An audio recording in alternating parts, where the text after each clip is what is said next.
அல்லாஹு தஆலா இப்லீஸை நோக்கி, நீ ஏன் ஹவ்வாவை வழிகெடுத்தாய் என்று கேட்டான். அதற்கு இப்லீஸ், அல்லாஹுவே, மனித இனம் பல்கி பெருக வேண்டும் என்பதும் அந்த இனத்திலிருந்து உன்னை வணங்கவும் உன்னை வாழ்த்தவும் செய்யக்கூடிய நல்லோர்கள் தோன்ற வேண்டும் என்பதும் உன்னுடைய மறைவான விருப்பமல்லவா? ஆதம் ஹவ்வாவின் உணர்வு ஒன்று கூடாமல் இருப்பின் எவ்வாறு மனித இனம் பல்கி பெருகும்? எனவேதான் இவ்வாறு செய்தேன். இவ்வாறு செய்து நான் உன்னுடைய மறைவான விருப்பத்தை நிறைவு செய்வதில் என்னுடைய தாழ்மையான பணியை ஆற்றினேன் என்று கூறினான். அப்பொழுது அல்லாஹுடைய ஆணை பிறந்தது. பாம்பே, நீ அவர்களை கெடுத்ததின் காரணமாக உருகுலைந்து மண்ணை தின்று மண்ணிலேயே நெளியும் புழுவை போன்று ஆகுவாய். பிறகு அல்லாஹு தஆலா பாம்பையும் இபிலிஸையும் ஹஜ்ரத் ஆதம் அலைஹிஸ்ஸலாம் அவர்களையும் ஹவ்வா அலைஹிஸ்ஸலாம் அவர்களையும் நோக்கி, நீங்கள் ஒருவருக்கொருவர் பகையாயிருக்கும் நிலையில் இங்கிருந்து மன்னகம் சென்று விடுங்கள் என்று கூறினான்.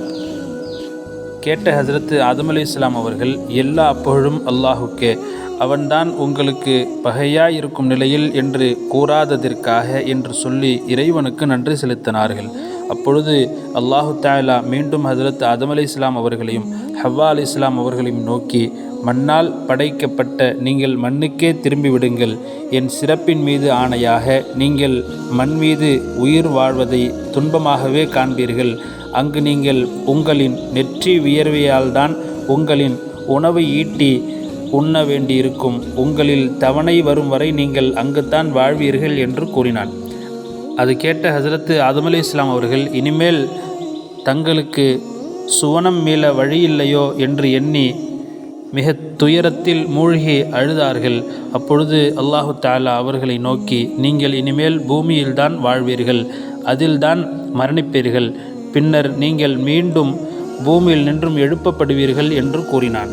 அல்லாஹு தஆலாவின் இந்த இறுதிச் சொல் தாங்கள் இறந்த பின் அல்லாஹு தஆலா தங்களை சுவனத்தில் புக வைப்பான் என்ற நம்பிக்கையை ஆதம் அலைஹிஸ்ஸலாம் அவர்களுக்கு சிறிதளவு ஊட்டி ஆறுதல் அளித்தது.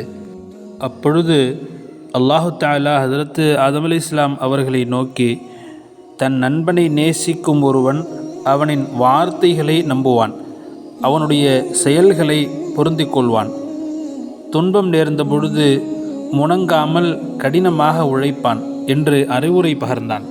பிறகு அல்லாஹு தஆலா ஹஜ்ரத் ஹவ்வா அலைஹிஸ்ஸலாம் அவர்களை நோக்கி, நீர் இப்லீஸுக்கு வழிபட்டு நான் தடுத்திருந்த கனியை உண்ணுமாறு கணவரை செய்ததின் காரணமாக பெண்ணினத்தை என்றென்றும் ஆணினத்தின் ஆதிக்கத்தின் கீழ் ஆக்கினோம்.